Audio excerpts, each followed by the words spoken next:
Mesdames et messieurs, bonsoir. Merci de nous rejoindre pour cette édition. Nous l'ouvrons par le bulletin du ministère de la Santé du 26 au 27 juin 2020. 21 nouveaux cas de Covid-19, ce qui porte un total de 293. On note 14 nouveaux guéris, ce qui donne un nombre de 115 guéris, soit 59,7% de cas signalés. Sur ces 21 nouveaux cas, on compte 16 en Ngazidja, 1 en Nzouani et 4 à Mouili. Pour les 17 cas guéris, on compte 2 en Ngazidja, 8 à Nzouani et 4 à Mouili. Les mesures barrières se doivent d'être respectées pour éviter la contamination rapide de la maladie qui frappe de plein fouet le monde entier. Il n'est pas démontré que le pays vit au rythme de l'épidémie du Covid-19 il y a plus de 3 mois, mais force est de constater que les mesures barrières ne sont pas prises en compte par de nombreux citoyens et notamment au marché Volo-Volo où s'entrecroisent à longueur des journées des milliers de personnes. Quelles sont les raisons qui les poussent à relâcher ces mesures? Reportage de Swadri Saïd et Ibrahim Mkawabo. Les mesures barrières contre le coronavirus, comme le port des masques, est en relâchement dans ce grand marché de la capitale qui accueille des milliers de personnes chaque jour. D'autres déplorent le manque de soutien des autorités malgré l'augmentation de cas enregistrés dans le pays. Certains chauffeurs de taxi-ville et les passagers à bord ne tiennent pas compte aussi du port de masque alors que c'est recommandé par les autorités. Les autorités sanitaires déploient leurs efforts pour sensibiliser la population dans la lutte contre le Covid-19, mais l'on constate que le message a du mal à passer.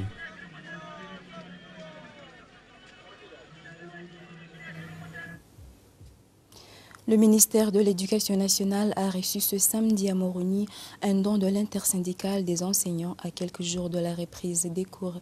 Cette aide symbolique du corps enseignant vise à accompagner le ministère dans la lutte contre la propagation du Covid-19 pour une rentrée scolaire sans risque de contamination du virus. Le secrétaire général de l'intersyndicale, au cours de la cérémonie de remise, s'est expliqué en ces termes. Nous sommes réunis ici pour une prière d'abord. Prière pourquoi? Parce qu'on sait très bien que nous avons à faire face à une guerre qui nous attend aujourd'hui, mais demain. Nous sommes aussi venus ici pour témoigner notre soutien par rapport à cette guerre. On sait très bien que toutes les organisations syndicales, les ONG, l'État, mais aussi des individus, courent par-ci par-là pour montrer leur engagement par rapport à cette guerre. Eh bien, aujourd'hui, nous sommes ici avec un lot de matériel pour remettre à la disposition du ministère et nous espérons que ces matériels vont servir à protéger le personnel de l'éducation. Le ministre, de son côté, a tenu à remercier l'ensemble des enseignants présents de leur geste patriotique à l'endroit de l'éducation en cette période de crise sanitaire.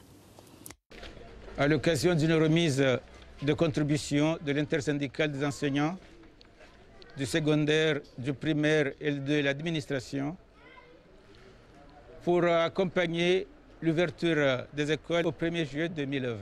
Un lot de matériel et de consommables est dédié au ministère de l'Éducation pour faire respecter par les élèves et par le corps enseignant les mesures barrières édictées, exigées, rendues obligatoires par la crise de la pandémie de la Covid-19. Donc je tiens cette opportunité pour adresser tous mes remerciements et ceux du gouvernement de l'Union des Comores à ce corps d'enseignants qui s'en relâche depuis longtemps à donner le meilleur de lui-même à l'enseignement comorien. Je tiens surtout à le remercier pour la mobilisation qu'il aura à faire durant ces 2 mois, voire jusqu'à la rentrée prochaine, période pour laquelle on aura à travailler dur et à tout moment pour finir le programme scolaire et surtout pour valider l'année et procéder aux examens nationaux. Vous comprenez très bien que ça ne pourrait être que la tâche des enseignants et par ce geste, ils nous ont apporté aussi et surtout leur disponibilité à nous accompagner. Merci à vous, Monsieur le Secrétaire général, Merci pour tous ceux que vous représentez et on aura l'occasion d'en dire un peu plus à la fin de l'année scolaire, quand on aura atteint tous nos objectifs et d'une façon sauve et sereine. Plus de 300 familles vulnérables bénéficieront de l'aide humanitaire d'une association œuvrant pour la cohésion sociale. C'est un geste d'accompagnement en cette période de crise sanitaire. Djanza, une des localités de la région de Numakele, a bénéficié sa part. Je vous propose les images de Salahuddin Madi, compte rendu d'Inhad Benali. Djanza, un village de Numakele, les habitants mènent une vie de précarité. Suite aux enquêtes entreprises par l'UNICEF, tous les indices prouvent une pauvreté extrême qui ronge cette population. En cette période de pandémie, une centaine de familles vulnérables ont eu une aide humanitaire. L'aide octroyée par l'UNICEF, les responsables du genre de la solidarité sociale et le gouvernorat de Nzouani.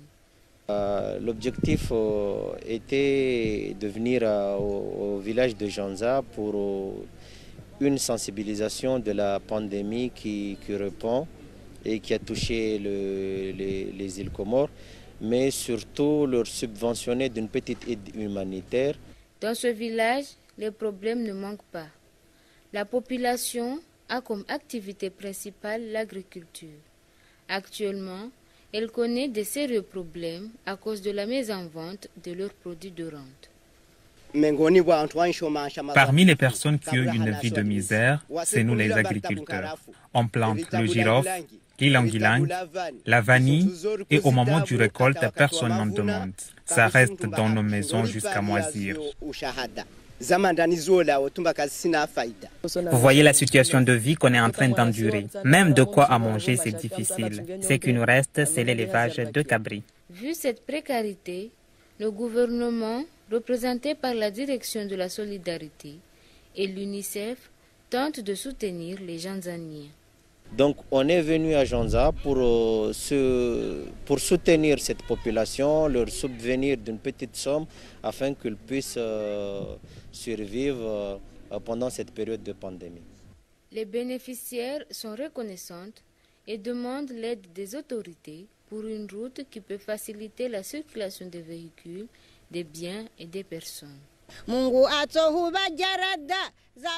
Aujourd'hui même, je ne savais pas ce que j'allais manger. Pour cette même occasion, nous demandons l'aide du gouvernement, qu'il ait pitié de nous et nous aide à parachever cette ruelle. L'UNICEF et la Direction du genre et de la solidarité ne sont pas à leur premier geste d'aide humanitaire. Dans ce village, où plus de 100 foyers ont eu une aide, un poulailler communautaire est en cours de construction.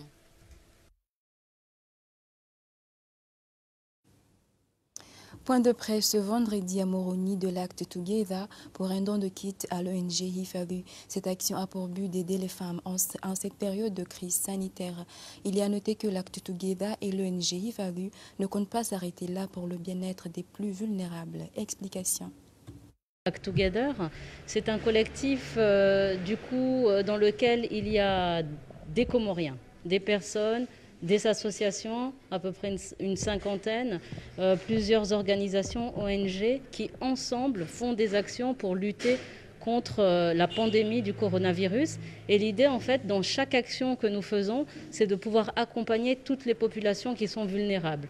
Donc nous avons des actions qui sont sanitaires, des actions qui sont alimentaires comme celles qui vont être développées aujourd'hui et demain, et des actions qui sont orientées éducation, parce qu'on travaille sur un cahier pour répondre à la continuité pédagogique des enfants du primaire ici aux Comores des écoles publiques. Et orienter nos différentes actions, accompagner cette population et mettre en lumière l'ONG Hifadu qui fait un travail exceptionnel pour ces femmes. Ça fait plaisir parce que ça ne veut pas dire que nous pouvons faire oublier les plaies de ces femmes victimes ou les familles d'enfants victimes, mais c'est un geste symbolique pour tout simplement leur dire que nous sommes là, nous pensons à eux, nous savons que ce sont des actes ignobles, donc notre devoir c'est de les soutenir psychologiquement, moralement, et comme nous le disons souvent, ce combat est très difficile et très compliqué, Et les causes sont nombreuses, notamment la pauvreté.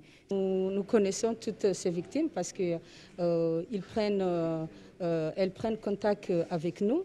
Et nous travaillons avec les cellules d'écoute, raison pour laquelle vous avez vu que nous avons invité ces partenaires, notamment l'ASCOBEF et les services d'écoute. Et donc nous allons travailler avec eux pour identifier les plus nécessiteux.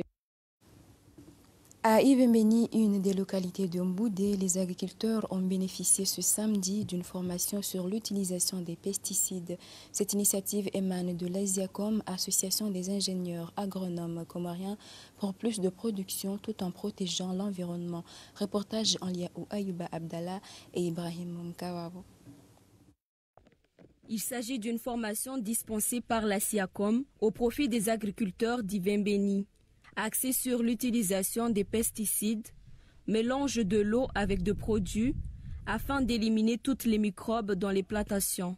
Les agriculteurs bénéficient des blouses de protection offertes par l'Asiacom pour se protéger à chaque opération de désinfection des plantations. Nous essayons d'accompagner les agriculteurs comoriens à but non lucratif pour les former d'abord, parce que là on a un but, on a comme objectif d'arrêter d'utiliser les pesticides. Mais on ne peut pas les obliger d'arrêter immédiatement. Donc on essaie de les sensibiliser d'abord. On a profité aussi à l'occasion du Covid-19, la pandémie qui a ravagé le monde, qui a touché le monde entier, notamment les Comores, pour sensibiliser les agriculteurs comoriens, notamment dans cette région. Les agriculteurs ne peuvent que se réjouir de cette action visant à protéger l'environnement pour plus de produits agricoles. Il a été nécessaire de dispenser cette formation en cette période de pandémie de coronavirus qui ne facilite pas l'importation. Le pays se doit de se préparer en conséquence pour s'autosuffire en produits agricoles.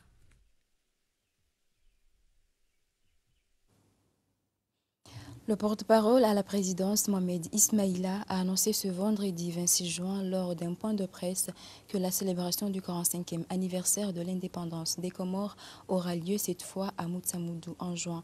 Bien de citoyens épousent cette idée de paix et de solidarité dans le pays. Nous vous proposons leur réaction.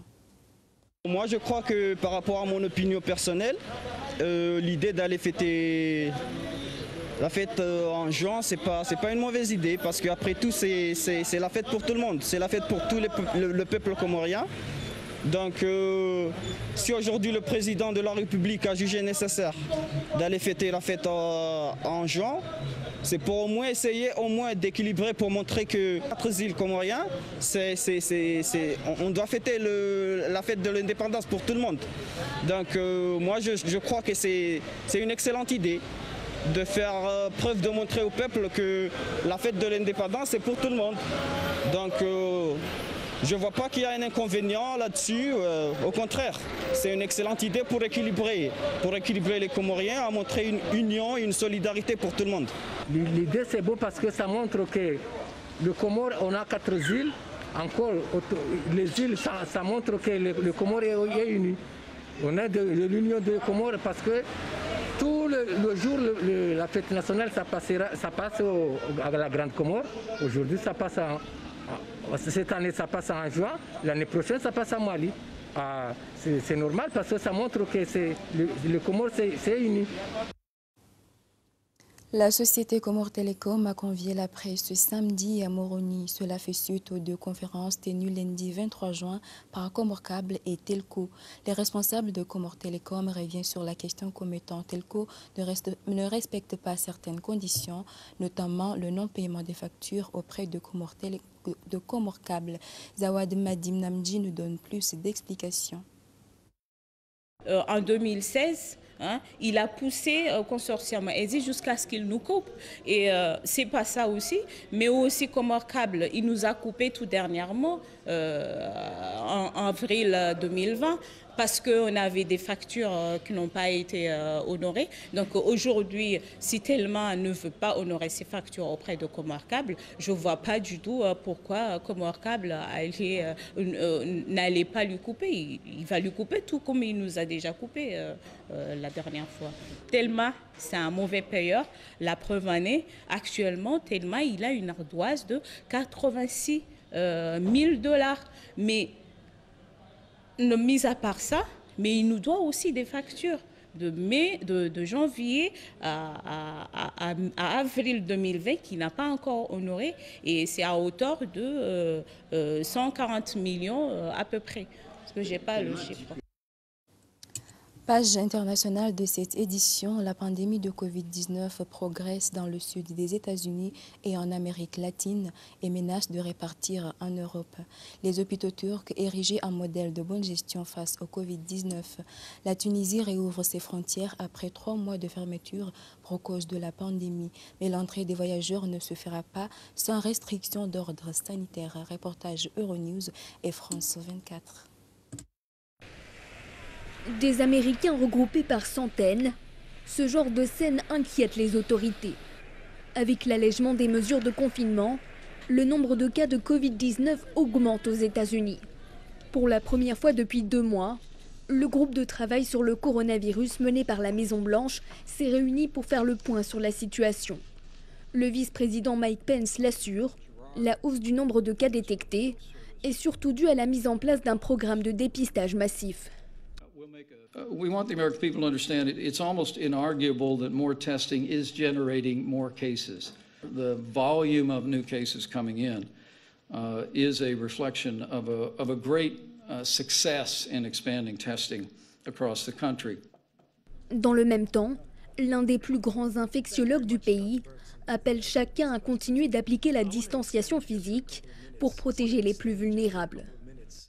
The overwhelming majority now of people getting infected are young people, likely the people that you see in the clips and in the paper who are out in crowds enjoying themselves. You are part of a process. So if you get infected, you will infect someone else who clearly will infect someone else. We know that happens. La propagation du virus dans le sud et l'ouest du pays a fait grimper le nombre de nouveaux cas à 40 000 vendredi, un niveau jamais atteint jusqu'alors. Pour décourager les déplacements, la Floride a interdit la consommation d'alcool dans les bars et le Texas a ordonné leur fermeture. Ces 2 États, parmi les plus peuplés du pays, enregistrent la hausse la plus importante des contaminations depuis plusieurs jours. Les unités de soins intensifs. La ligne de front où les médecins sont au plus près des malades atteints du coronavirus.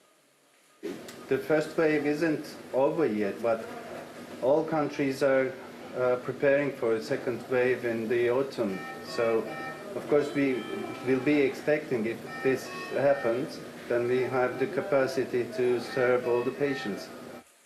Aujourd'hui, ce service de l'hôpital Jalal Pacha de la faculté de médecine d'Istanbul ne compte plus que 7 malades. Mais même au plus fort de la pandémie, il n'a jamais été débordé. Pourquoi ?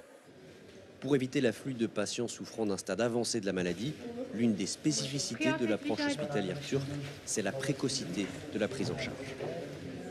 The doors of the hospitals are open to everybody. There is no limit. There is no, if you have any problem, any kind of suspicion, you can go to the hospital. It's the main step, I believe. Autre différence, une plus grande latitude dans le choix du traitement. We are free of choice. But mainly the Ministry of Health of Turkey gave us the main guidelines. And there are different treatments at the moment, as you know. One of them is hydroxychloroquine treatment, gave us very good results. Ces bons résultats contre le coronavirus, cet hôpital veut les rentabiliser en s'impliquant davantage dans le tourisme médical et en développant par exemple les consultations en ligne. I believe in the future, most of our patient visits will be online. Just go in to the website, do the payment, you talk to your doctor. And that doctor is a professor, one of the well-known universities of Turkey. La Turquie est l'un des pays de l'OCDE qui a le plus investi ces dernières années dans le secteur de la santé, un engagement qui n'est pas sans arrière-pensée économique. Le tourisme médical a généré près d'1,5 milliard d'euros en 2018. Alors, ce sont des mesures assez complexes. Les autorités tunisiennes ont classé les pays avec un code couleur en fonction du niveau de la pandémie dans les pays et du taux de contamination. Donc, dans la liste des pays verts, aucune procédure n'est nécessaire pour les arrivants qui viennent de ces pays-là. Ils peuvent circuler en toute liberté en Tunisie. Ça se complique pour les pays qui font partie de la liste orange, dont la France notamment, où là, c'est divisé en deux catégories. Les touristes d'un côté qui doivent présenter un test négatif au Covid-19 quelques heures avant leur départ et qui sont obligés de rester dans l'hôtel qu'ils ont réservé avec des circuits touristiques très précis. Et puis de l'autre côté, les Tunisiens résidant à l'étranger qui, eux, doivent aussi soumettre un test une fois qu'ils arrivent et doivent se soumettre à l'auto-isolement pendant 14 jours chez eux. Et puis dans les deux listes, il y a aussi une troisième, la liste rouge. En fait, ça, c'est les pays où il n'y aura pas de touristes qui pourront venir en Tunisie et seulement les Tunisiens résidant à l'étranger qui, eux, devront faire ce que font déjà les Tunisiens rapatriés depuis quelques mois, c'est-à-dire se mettre à leurs frais en auto-isolement dans un hôtel. La Tunisie qui est confrontée, Lilia, à un défi double, si l'on peut dire. Le pays doit à la fois accueillir les touristes étrangers, mais également ses ressortissants vivant à l'étranger, les ressortissants tunisiens de la diaspora. Alors oui, déjà pour le tourisme, les professionnels du secteur sont très inquiets justement en raison de ces conditions restrictives qui ont été imposées à l'entrée. La Fédération tunisienne de l'hôtellerie a déclaré que c'était pratiquement impossible d'avoir une bonne saison touristique avec de telles conditions. Du côté du ministère du Tourisme, on est un peu plus optimiste, on mise sur le tourisme local. Et puis le grand enjeu, ce sera évidemment, comme vous l'avez dit, les Tunisiens de la diaspora. C'est plus d'1 million de Tunisiens qui résident à l'étranger, 80% en Europe, qui d'habitude rentrent pendant l'été. Et là, c'est la grande inconnue. Est-ce qu'ils vont pouvoir rentrer justement avec ces conditions faites à l'entrée? Il faut quand même préciser que cette liste, avec ses codes couleurs, est bien sûr évolutive en fonction de l'évolution de la pandémie dans chacun des pays. C'est la fin de ce journal. Merci de nous avoir été fidèles. Au revoir.